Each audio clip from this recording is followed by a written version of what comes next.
Les Irakiens encerclent les puits d'Abadan, les Iraniens bombardent Bagdad, les grands d'accord pour éviter l'extension de la guerre. Michel Crépeau va mieux, sa première déclaration à Antenne 2. Nucléaire, deuxième volet de notre enquête sur le surgénérateur, aujourd'hui, l'exemple américain. Mesdames, Messieurs, bonsoir. C'est donc vraiment la guerre entre Bagdad et Téhéran. Les forces irakiennes ont pénétré cette nuit en Iran. Téhéran a répliqué en bombardant Bagdad par 3 fois ainsi que plusieurs aéroports irakiens. La situation explosive de cette région du Golfe inquiète beaucoup toutes les grandes capitales étrangères. Moscou, comme Washington, comme Pékin, appellent les deux pays à la modération et pratiquement dans les mêmes termes. L'Europe s'inquiète et d'abord un peu égoïstement pour son approvisionnement en pétrole. Le détroit d'Ormuz, ici même, est menacé, vous le voyez sur cette carte. C'est le point de passage de la moitié du pétrole mondial qui fait ce chemin-là. Et certains, à Bahreïn, ont annoncé que le trafic des pétroliers dans le Golfe, ici même, était interrompu. Mais cela reste à vérifier. La journée avec Serge Misret. La situation entre les belligérants est pour le moment extrêmement confuse. Et de part et d'autre, c'est la bataille des communiqués. Les forces irakiennes, ici en position à la frontière du Kurdistan, ont annoncé qu'elles ont pénétré de 10 km à l'intérieur du territoire iranien, encerclant Khorramshahr et l'important complexe pétrolier d'Abadan qui serait en feu. D'autre part, les forces iraniennes ont annoncé de leur côté avoir bombardé sur le territoire irakien 6 aéroports proches de la frontière et également Bagdad, la capitale de l'Irak. Des quartiers résidentiels auraient été atteints et il y aurait de nombreuses victimes. Ce sont ces deux informations qui se dégagent de cette journée et qui, selon les divers témoignages recueillis, pourraient se révéler exactes. Les Iraniens ont d'ailleurs confirmé que des chars ennemis faisaient mouvement dans la province de Khouzistan, où se trouve la raffinerie d'Abadan, mais a dit Radio Téhéran, les blindés irakiens ont été mis en fuite. L'annonce du conflit avec l'Irak a déchaîné l'enthousiasme des gardiens de la révolution qui se sont répandus dans les rues de Téhéran, hurlant des slogans anti-irakiens et se portant volontaires pour aller combattre. Alors au-delà de cette région frontalière que vous voyez ici, donc entre l'Irak et l'Iran, il y a donc le golfe Persique, ici même, et plus encore, plus bas encore, le détroit qui commande son entrée, c'est le fameux détroit d'Ormuz. Donc c'est un verrou capital pour l'Occident, 60 km à peine de largeur, 60 mètres de profondeur. Et c'est là que passe le pétrole, c'est là que régnait jusqu'alors l'armée iranienne. Bernard Benyamin. Voilà donc ce fameux détroit commandant l'entrée du Golfe, véritable autoroute de l'or noir, empruntée par les supertankers du monde entier. C'est ici que se trouvent les 3 îles revendiquées par l'Irak, la Grande et la Petite Tombe, Abu Moussa. C'est dans ce couloir que transite 40% du pétrole mondial, 60% du pétrole européen. qu'Ormuz se ferme, disent du reste les Iraniens, et l'Occident étouffera. C'est tellement vrai que le détroit commande tous les terminaux pétroliers de la région, Bassora, côté irakien, l'Irak qui nous fournit entre parenthèses un quart de notre pétrole, Ras Tanura, côté saoudien, et le terminal de l'île de Karg que nous voyons actuellement, côté iranien. Depuis ce matin, toutes les activités portuaires seraient suspendues dans la région. Si cela dure quelques jours, cela n'aura pas beaucoup d'importance. Au-delà, le spectre du rationnement pourrait bien réapparaître en Occident. Face à l'armée irakienne, l'Iran possède dans cette région ses 2 meilleures armes, l'aviation et la marine. À la différence de l'armée de terre, en effet, elles ont réussi à passer au travers des épurations en conservant la majorité de leurs effectifs et de leur encadrement. En fait, l'aviation et la marine iranienne seraient toujours parmi les plus fortes de la région si elles n'avaient pas un problème de taille, celui des pièces de rechange. Un problème qui concerne aussi l'arme amphibie la plus sophistiquée, l'hydroglisseur. L'Iran en possède 14, plus qu'aucun autre pays au monde. Chacun de ces monstres peut transporter 4 tanks et 175 hommes en armes lorsqu'il est en bon état de marche. Or, depuis la prise d'otage de l'ambassade américaine de Téhéran, depuis l'embargo sur tout le matériel militaire à destination de l'Iran décidé par les États-Unis, la moitié de ces engins redoutables restent au garage, au grand soulagement des Irakiens. Oui, j'ajoute quand même que les informations sur le blocage du détroit d'Ormuz sont tout à fait aléatoires pour l'instant. Tout à l'heure, un pétrolier français annonçait être passé sans aucun problème dans le détroit d'Ormuz. Face à l'Iran, donc, l'Irak. Du temps du Shah, les deux pays se neutralisaient en quelque sorte. La veuve du Shah vient d'ailleurs de le souligner tout en appelant l'armée iranienne à défendre son pays. Mais aujourd'hui, l'Irak a pris conscience de la dégradation du pouvoir à Téhéran. Elle se sent donc plus solide face à l'Iran. D'autant que l'homme qui est à sa tête, Saddam Hussein, est un homme à poigne. Saddam Hussein, le nouvel homme fort du Golfe Persique. Du temps de l'Iran impérial, il n'était que le second et l'Irak vivait en paix avec son voisin iranien.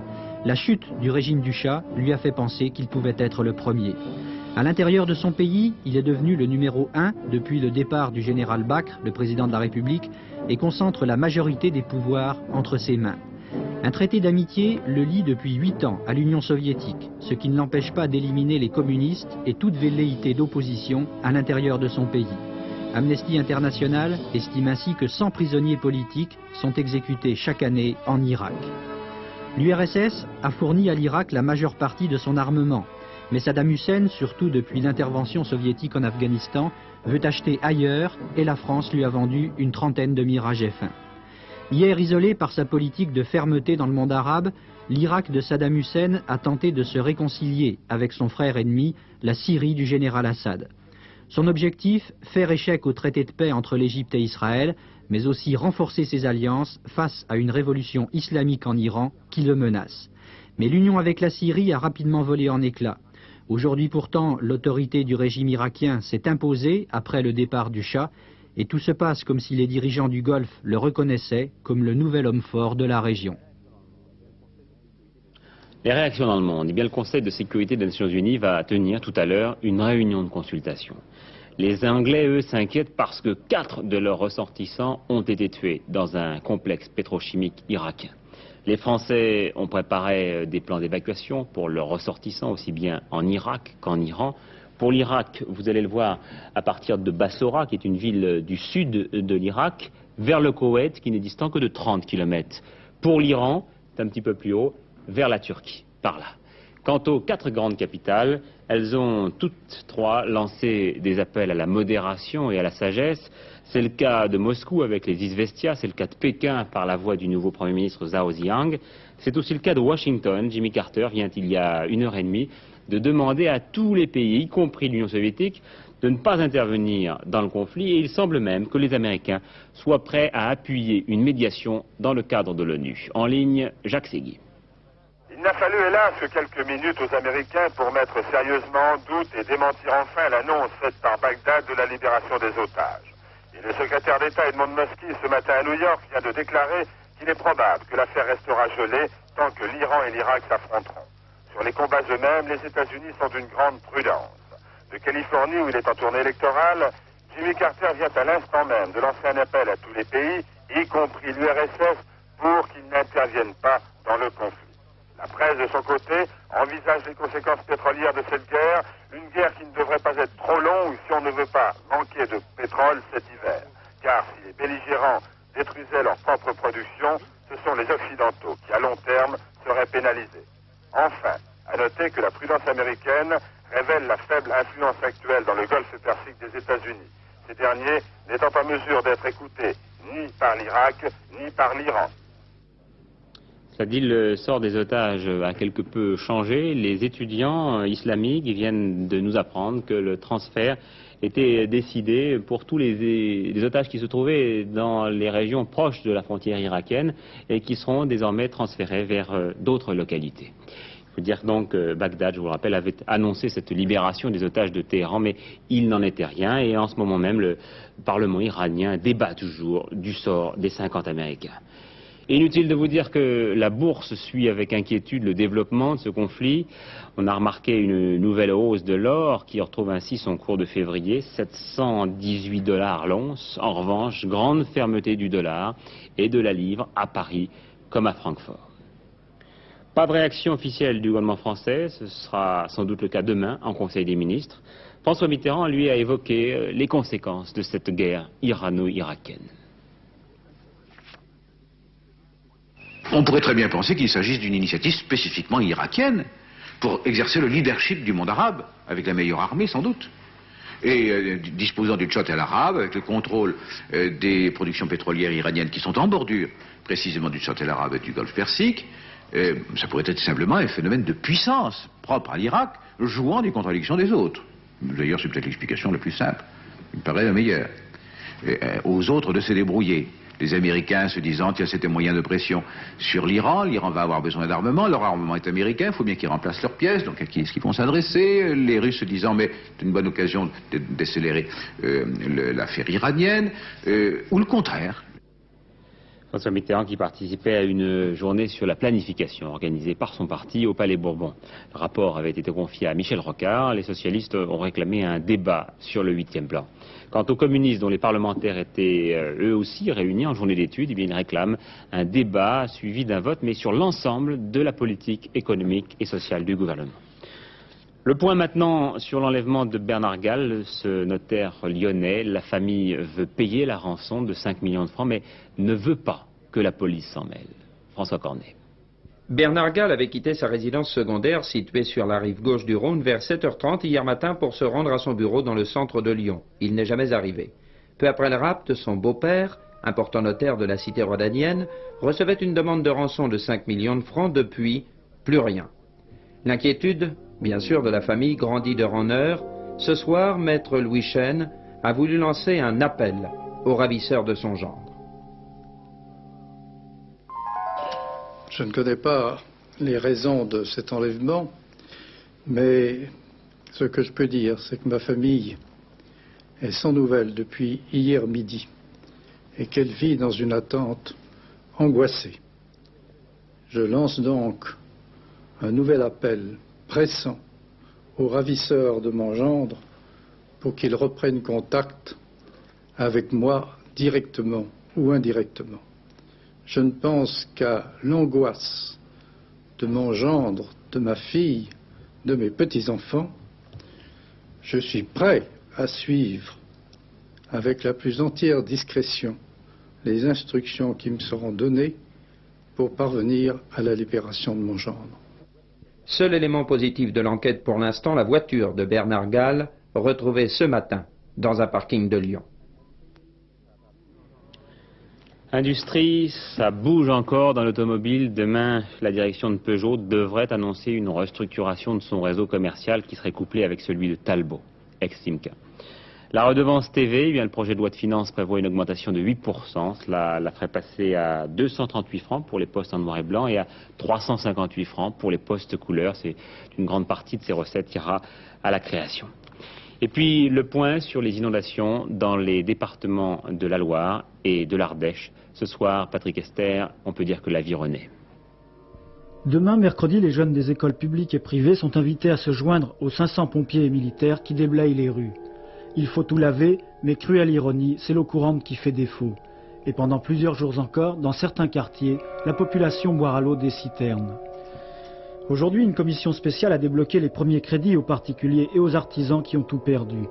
Pour permettre un redémarrage rapide des industries sinistrées, des prêts à taux réduits seront consentis dans les jours à venir. Dès demain, pour établir les principales communications, le génie jettera 3 ponts provisoires sur le fleuve, enfin apaisés. De son côté, l'EDF a fait diligence, mais ce soir encore, 1200 personnes dîneront à la lueur des chandelles. Une affirmation de Bernard Ponce dans Le Monde de cet après-midi. Aux prochaines législatives, le RPR aura un candidat dans chaque circonscription, y compris celle de Raymond Barre s'il se présente. C'est encore un homme politique que vous allez entendre, mais sur un thème qu'il n'est pas familier de leur voir aborder. En quelque sorte, les choses de la vie. Michel Crépeau, vous le savez, a eu un accident de circulation à Paris la semaine dernière. Le président du MRG a eu de la chance, il s'en tire bien, il vient de sortir de l'hôpital, mais il a frôlé la mort. Et tout à l'heure à Orly, avant son départ pour La Rochelle, il s'est confié à Jean-Louis Le Seine. Je crois vraiment on s'en rend pas tout à fait compte, vous voyez, c'est pas sur le moment qu'on y pense, on est peut-être un peu un spectateur de ce qui arrive. Et quand on apprend qu'on s'en tire, on est heureux, mais surtout on voit les choses différemment. Je crois que frôler la mort, ça donne quand même un certain recul par rapport aux choses du quotidien et même aux choses de la politique. Mais lorsque quelqu'un comme vous frôle la mort de près, comme vous l'avez fait la semaine dernière, est-ce qu'il ne pense pas que le jeu politique est finalement futile, même dérisoire? Dérisoire, sûrement pas, ni futile, mais peut-être que le débat politique ne porte pas sur les vrais problèmes, et en particulier je crois que le problème de la sécurité routière, de la prudence, de l'éducation dans ce domaine, et puis aussi tout le problème des services d'urgence, du fonctionnement des services hospitaliers, du personnel qui la nuit se dévoue inlassablement dans des conditions très précaires. Je crois qu'il n'est pas vrai que les employés des hôpitaux soient trop nombreux et que ce soit dans ce domaine-là qu'il faille rechercher des économies. Et c'est un grand problème politique que le problème de la santé, le problème de la sécurité routière. C'est peut-être beaucoup plus important que les petites phrases de tel ou tel qui animent le débat politique, y compris les miennes. Je pense que, ne serait-ce qu'un séjour à l'hôpital, ça porte à la réflexion, ça donne un certain recul et peut-être, je l'espère, une certaine hauteur. Je crois que c'est très bon que de temps en temps, ces choses-là arrivent aux hommes politiques. Dans le service où j'étais, sont passés successivement M. Chirac et M. Rocard. Ben, je suis sûr qu'ils pensent comme moi sur le problème hospitalier. C'est une expérience vécue, d'autant plus vécue que j'en suis pas mort. Et maintenant, la rééducation? Rééducation, probablement, mais je pense reprendre mes activités normales d'ici une quinzaine de jours, parce qu'après tout, le fait d'avoir ce magnifique collier n'entame pas la possibilité de se livrer à un travail intellectuel. Je n'ai pas l'intention de faire un 100 mètres, j'ai un parcours beaucoup plus long à faire dans les élections présidentielles. Vous avez de la chance. Ah, j'ai sûrement de la chance, j'avais même la baraka. Vous savez que Michel Crépeau souhaite se présenter aux élections présidentielles. Retour à l'étranger, on est toujours sans nouvelles des deux journalistes français disparus en Afghanistan, François Missen et Antoine Darnaud. Nous venons de recevoir des images tournées là-bas par les Afghans eux-mêmes, grâce à ces caméras que leur avait prêté Didier Régnier et Jérôme Bonny. Il est effectivement de plus en plus difficile d'effectuer des reportages en Afghanistan. L'accès des journalistes est toujours interdit, que ce soit par air ou par route, et le passage des frontières à travers les montagnes est devenu particulièrement dangereux depuis qu'elles ont été parsemées de mines antipersonnelles. Ces images que vous voyez ont été tournées il y a quelques jours par les résistants eux-mêmes. Ils viennent de capturer des blindés soviétiques dans la vallée du Kunar. Mais le combat reste inégal, c'est du ciel que vient le plus souvent le danger. Des MiG-24, ces hélicoptères blindés sont la terreur de la résistance. Les Afghans nous ont envoyé ce document afin que nous n'oublions pas que là-bas, la guerre continue, que des villages sont pilonnés, que des populations civiles périssent parce qu'on a décidé un jour que leur mode de vie était dépassé. Les belles vallées afghanes sont en train de devenir des champs de ruines et il ne sera pas possible de faire porter aux résistants afghans la responsabilité de ces actes de destruction. Ils sont en effet bien souvent signés. Celui-ci, par exemple, avec cette bombe soviétique qui a oublié d'exploser. Malgré leur maladresse, ces images nous montrent que, par-delà l'importance stratégique de l'Afghanistan et son rôle dans l'échiquier international, c'est de l'existence même d'un peuple qu'il est question.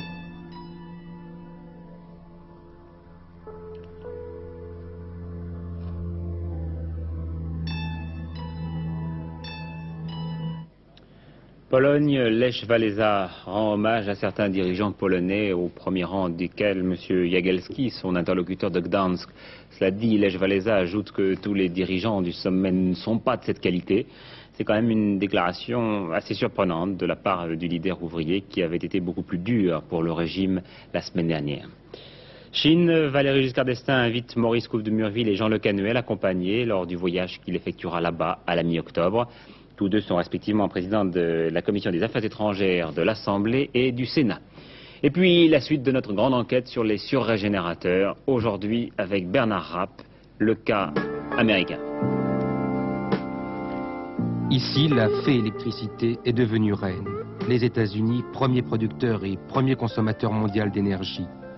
Les États-Unis, première puissance nucléaire civile du monde avec 72 centrales en fonctionnement. Les États-Unis, premier exportateur mondial de technologie nucléaire, une centrale nucléaire sur 2 dans le monde est construite sous licence américaine.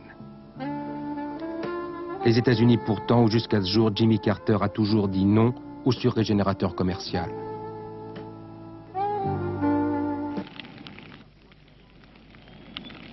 Les arguments du président américain sont simples. D'abord, selon lui, ce n'est pas le moment de transformer l'Amérique en une société du plutonium.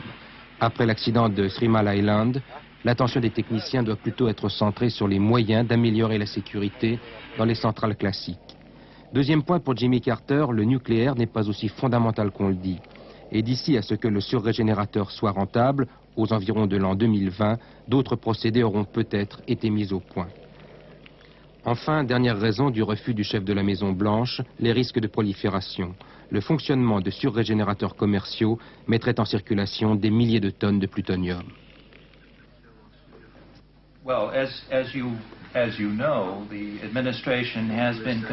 Comme vous le savez, l'administration américaine est très préoccupée par tout ce qui concerne la prolifération de matériaux pouvant servir à fabriquer des armements nucléaires.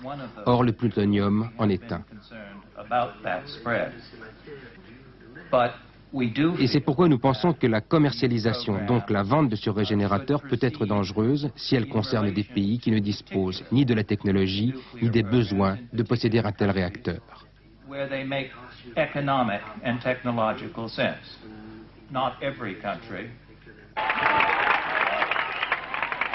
Dans sa lutte contre le surrégénérateur, Jimmy Carter bénéficie de l'appui inconditionnel des mouvements écologistes américains. Des mouvements très puissants puisque, après 5 années de lutte, ils sont parvenus à ralentir de moitié le programme nucléaire américain. Les écologistes ont leurs entrées au Congrès et aujourd'hui ils soutiennent si activement le président que l'opposition accuse ce dernier d'en être le prisonnier.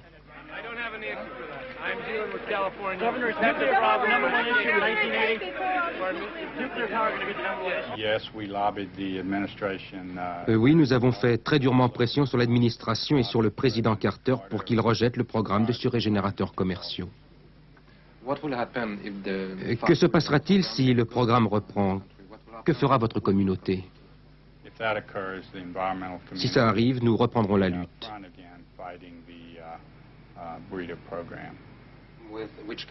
Par quels moyens? Par tous les moyens, aussi bien les moyens juridiques que des manifestations et des pressions sur le Congrès et sur l'administration. Il faut dire que les opposants aux surrégénérateurs ont la partie belle aux États-Unis. L'Amérique ne manque en effet pas d'atout énergétique. Elle est le premier producteur mondial de charbon, le premier producteur de gaz naturel, le premier producteur d'uranium et le troisième producteur de pétrole. Alors il est, c'est vrai, plus facile d'être résolu avec de telles armes dans sa poche. Pourtant, la politique de refus du surrégénérateur menée par Jimmy Carter ne fait pas l'unanimité, loin de là. Et aujourd'hui, il existe au Congrès un groupe de pression extrêmement puissant en faveur de cette filière. Son chef de file, le sénateur McCormack de l'État de Washington. Pour lui, le coup d'arrêt de la Maison-Blanche est une erreur et un désastre. Le sénateur McCormack ne fait pas le détail, il traite tour à tour les écologistes de kennedistes irresponsables et accuse Jimmy Carter de n'avoir aucun sens des réalités. Pour M. McCormack et ses amis, le surrégénérateur est le seul moyen d'assurer l'avenir énergétique des États-Unis. Il fait remarquer que si l'on veut être prêt à temps, vers 2020, il faut se lancer tout de suite dans la course. Bref, c'est une véritable bataille rangée que se livrent ainsi partisans et opposants du surrégénérateur. Le symbole de cette bataille, on le trouve ici. Cet endroit s'appelle Clinch River, dans le Tennessee, et c'est cet endroit que devrait se dresser le premier surgénérateur commercial américain. La décision de le construire a été prise il y a maintenant 3 ans, mais il n'a jamais vu le jour, simplement parce que le président Carter a refusé le projet. Pourtant, pensez que 900 millions de dollars ont été investis dans ce projet, que 750 entreprises ont, quant à elles et par elles seules, dépensé près de 300 millions de dollars seulement pour soutenir le projet, sans parler du Congrès américain qui a fait de son mieux pour voter un maximum d'aide dans ce sens. Eh bien, vous voyez ici, 3 ans et $1 milliard plus tard, eh bien, pas une motte de terre n'a été retournée sur le site de Clinch River.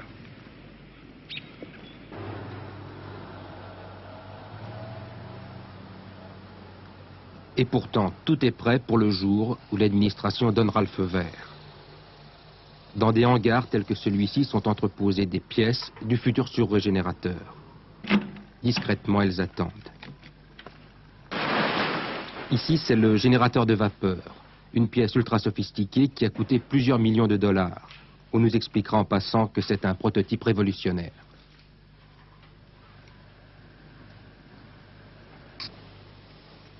Un peu plus loin, ce sont des réservoirs qui attendent qu'on veuille bien les assembler.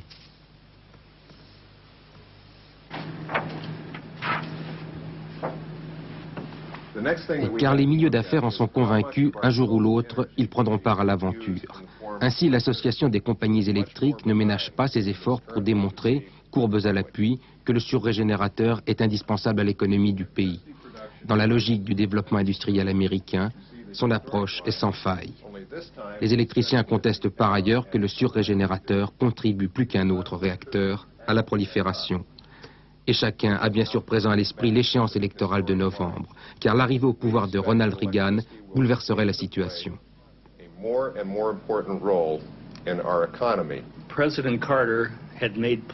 Le président Carter a fait de l'électoralisme lorsqu'il a promis de freiner le développement du nucléaire. Et la prolifération n'a été qu'une excuse.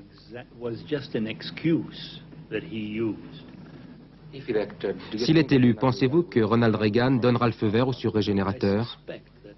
Je pense que le nucléaire sera un point important de son programme et il doit inclure le surrégénérateur.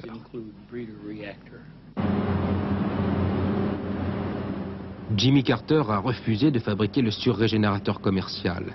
Mais prudent, il a augmenté les crédits de recherche dans ce domaine. Si bien qu'aujourd'hui, ces crédits de recherche sont aux États-Unis supérieurs au total des dépenses effectuées en France pour construire des surrégénérateurs. Un paradoxe qui rappelle que les États-Unis, qui furent les premiers à expérimenter cette filière, entendent bien ne pas se laisser distancer, quoi qu'il arrive. En le cadre de notre campagne commune, Europe 1 vous parlera demain matin du cas japonais, ce que nous ferons demain soir. Et puis à 19h, aura pour invité Paul Quilès du Parti Socialiste. Le pompage du Tagno, le pétrolier Port-Joinville est maintenant sur les lieux. C'est lui qui doit recueillir les 8000 tonnes qui restent dans le pétrolier malgache. Football, une journée importante ce soir avec un regard particulier sur Strasbourg. L'équipe locale reçoit Nantes. Strasbourg, une équipe qui sera sans doute privée à l'issue de son match de son entraîneur Gilbert Grèce. Mais cela reste une décision a déjà été prise, c'est-à-dire que Gilbert Grèce sera licencié ce soir après le match. Comment est-ce que vous avez ressenti cette décision? Est-ce que ça a été une surprise pour vous? Je crois que quand on connaît ce qu'on appelle l'affaire, je crois qu'on ne peut pas être surpris, bien sûr. Non, je ne peux pas dire que j'étais surpris. Est-ce que c'est une décision que vous avez peut-être également provoquée? Écoutez, je voudrais quand même mettre les choses au point et dire que vous avez en face de vous non pas l'agresseur, mais l'agressé. Vous serez ce soir sur le banc de touche? Écoutez, pour le moment, je suis encore l'entraîneur du Racing Club de Strasbourg. Je vous l'ai déjà dit, il n'y a absolument rien d'officiel, donc je crois que je serai ce soir sur le banc de touche. Deux nouveaux confrères, tout d'abord Vital, un mensuel qui va paraître à partir de demain et qui sera consacré à la forme physique et puis morale. Et puis un autre confrère, Lyon Magazine, le numéro 1 d'un mensuel typiquement lyonnais. Et bien, parlons de Lyon précisément. Vous savez que Hector Berlioz est un compositeur que l'Angleterre, l'Allemagne nous envie, mais que la France connaît assez mal seule. Le carnaval romain, et puis aussi la symphonie fantastique qui trouve un petit peu grâce aux yeux des Français. Alors pour réparer cet injuste sort, la ville de Lyon précisément a créé un festival Berlioz qui, dès sa deuxième édition, se présente comme un événement musical de premier plan. C'est un reportage que nous propose Georges Bégou.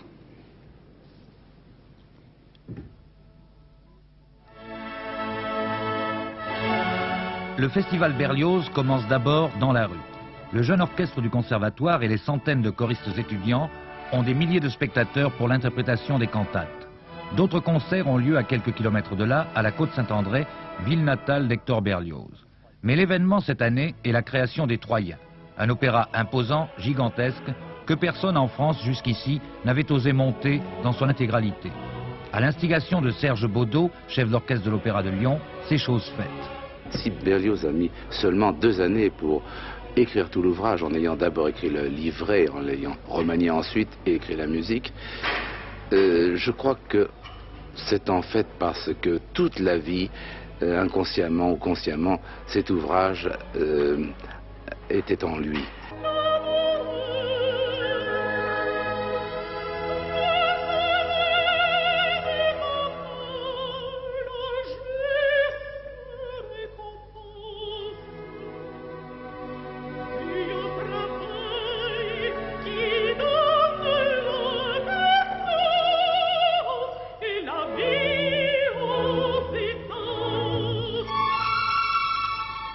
Dès l'enfance, par ses promenades dans la campagne et par la lecture approfondie de Virgile, Berlioz nourrit le projet d'adapter l'Énéide et de composer une musique à la mesure de ses rêves.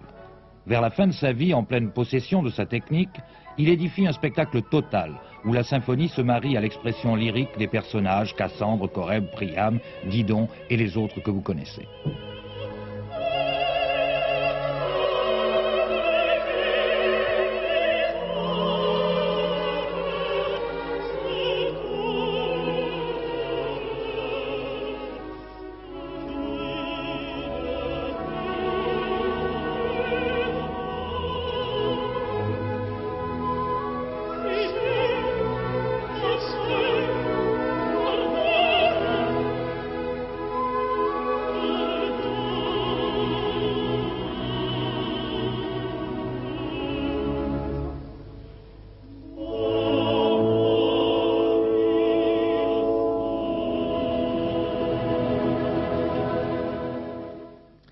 La météo pour terminer aujourd'hui, plus de 20 degrés partout, vous le voyez, température ou presque partout, température très agréable pour une fin de mois de septembre. Demain, beau temps ensoleillé en toute région, simplement des brouillards le matin dans les vallées, quelques nuages passagers sur l'ouest l'après-midi.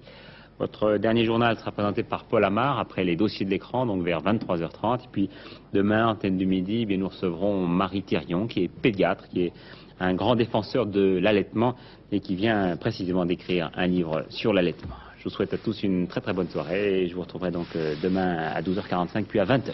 Au revoir.